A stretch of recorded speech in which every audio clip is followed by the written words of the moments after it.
peuple noir. Oui. L'aliénation, l'homme noir doit sortir de là. L'homme noir a besoin d'être libre.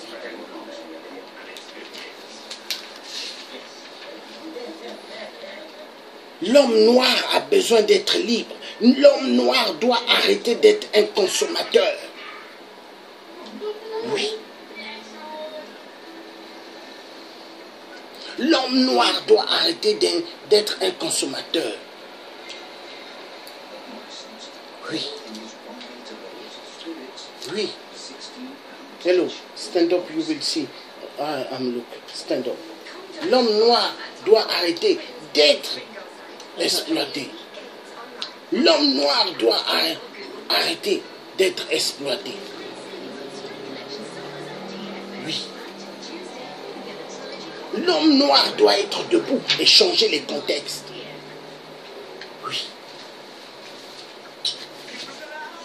Nous avons le droit de nous libérer. Nous avons le droit.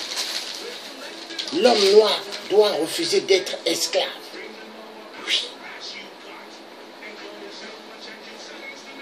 Oui. Nous allons suivre cela. Très intéressant. Il est temps que l'homme noir, partout où il se trouve, que l'homme noir ouvre les yeux. Nous sommes en guerre. Moi, le Thier, je parle avec détermination. Nous sommes en guerre. Guerre de perdre la terre africaine et d'être des étrangers sur les terres de l'homme blanc. Car l'homme noir, partout où il se trouve, s'il ne se lève pas, il deviendra la main-d'œuvre moins chère de l'homme blanc. 666. Qui ont pris nos parents et qui les ont amenés un seul chemin, les fendre. J'en ai marre.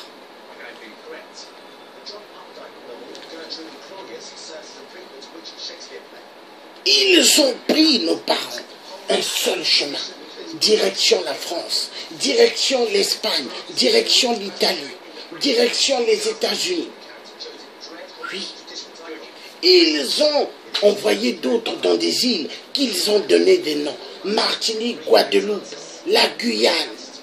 Oui. L'homme blanc.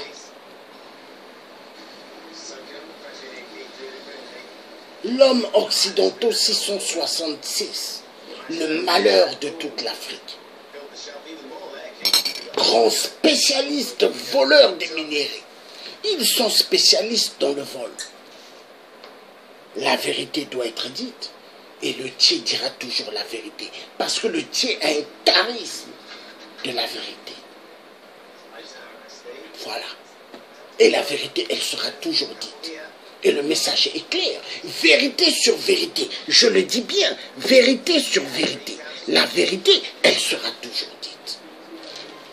Oui. Et c'est comme ça. Et je le redis. J'en ai marre.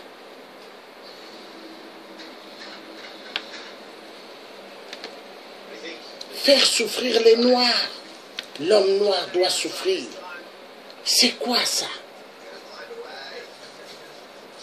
L'homme noir n'est pas un être humain. C'est quoi ça? Occidentaux 666. Spécialistes dans le vol des minéraux. Grand menteur. C'est parti.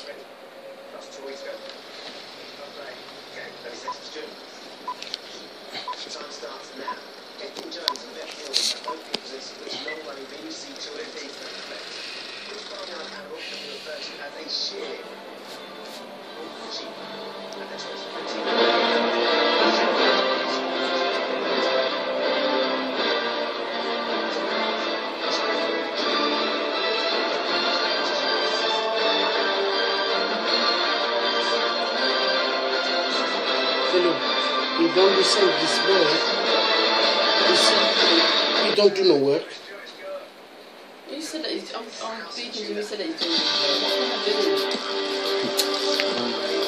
How you concede à Canada?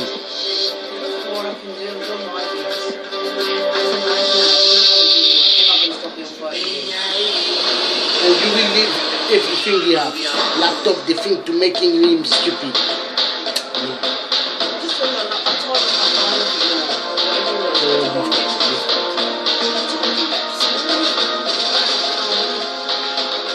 L'esclavage dans l'histoire des États-Unis. Avant le XVIIIe siècle, l'Amérique fait venir la majorité de ses immigrants du continent africain. La plupart d'entre eux portent des chaînes. Ces vagues déplacements forcés vont aider les États-Unis à devenir le plus riche pays au monde. L'esclavage est tout sauf une péripétie de l'histoire des États-Unis. C'est l'événement principal. L'esclavage aux États-Unis aura duré plus de temps que celui de la liberté pour tous. Une époque de terreur qui hante toujours la mémoire collective. On a fait quelques progrès en termes d'égalité des races, mais on ne pourra jamais vraiment avancer si on ne se penche pas plus sérieusement sur l'esclavage. Voici l'histoire d'une résistance, d'une lutte pour la dignité humaine. L'histoire d'une quête de liberté racontée à travers les souffrances des esclaves. L'histoire cachée des pères fondateurs.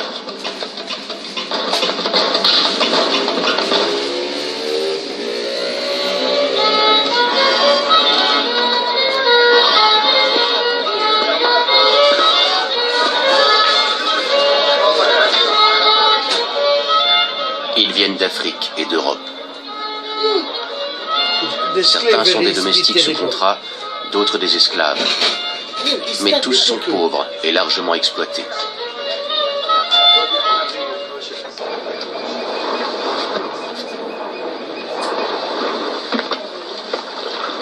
Leur statut de travailleur est indéfinissable.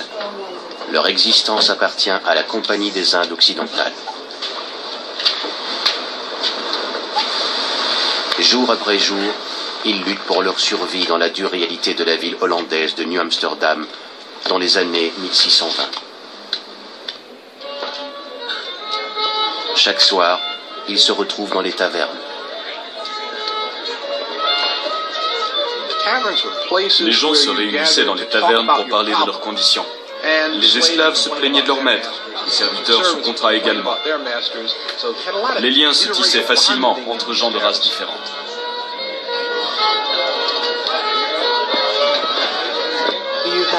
Il y avait aussi ceux qui se mettaient eux-mêmes au service de riches personnes pendant 7 ans en échange de leur arrivée dans le Nouveau Monde.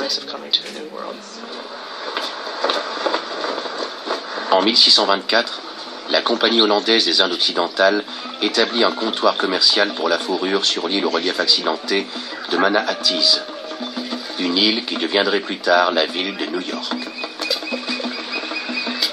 Moins de 200 personnes s'installent ici. La plupart viennent d'Europe du Nord et travaillent pour la compagnie. Pour augmenter ses bénéfices, elle tente de faire appliquer le free labor.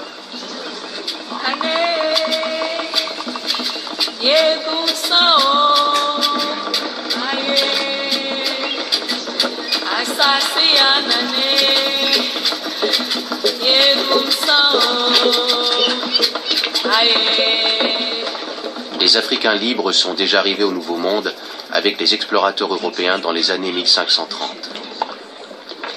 En 1619, des colons anglais installés à Jamestown, en Virginie, achètent 20 Africains à des marchands hollandais. 5 ans plus tard, les premiers esclaves noirs débarquent à New Amsterdam. Leur asservissement commence ici et s'arrêtera plus de 2 siècles après dans ce qui va devenir l'Amérique du Nord.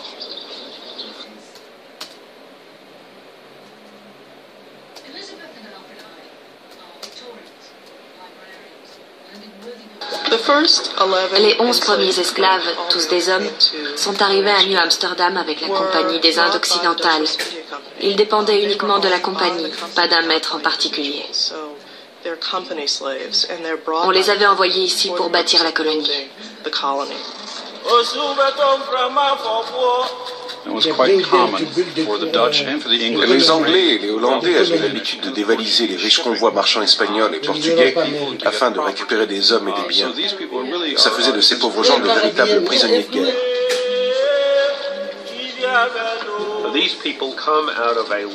Ces métis proviennent des vastes régions qui bordent l'Atlantique, lorsqu'au XIVe et XVe siècle, Africains, Européens et Américains se sont rencontrés pour la première fois. On les appelle les créoles atlantiques.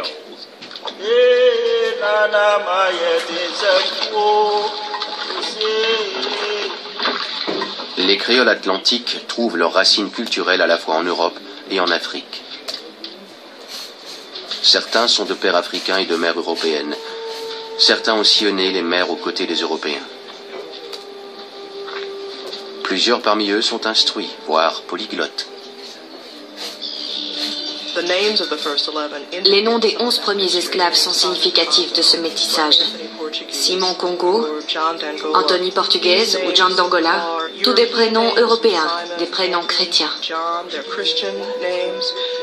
Ensuite, il y a les noms de famille qui évoquent un lien avec le Portugal ou un explorateur portugais.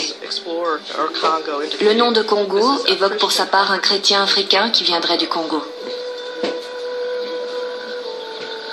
Ces esclaves ne savent pas quand ils seront à nouveau libres, si tant est qu'ils le soient un jour.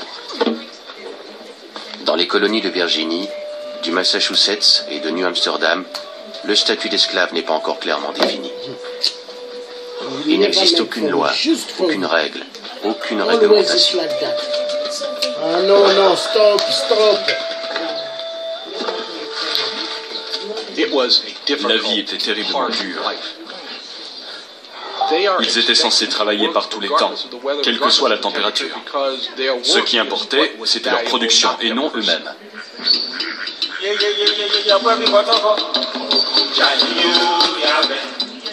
Les mettant à la tâche dès le lever du soleil, la compagnie oblige les 11 esclaves à déblayer le terrain, à construire des routes et à décharger les bateaux.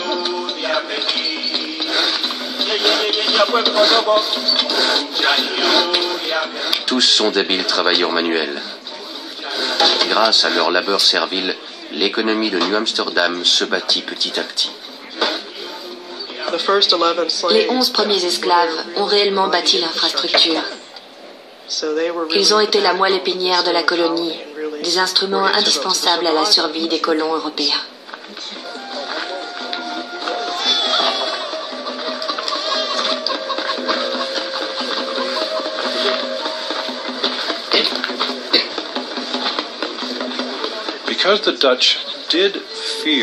Comme les Hollandais craignaient la mixité raciale,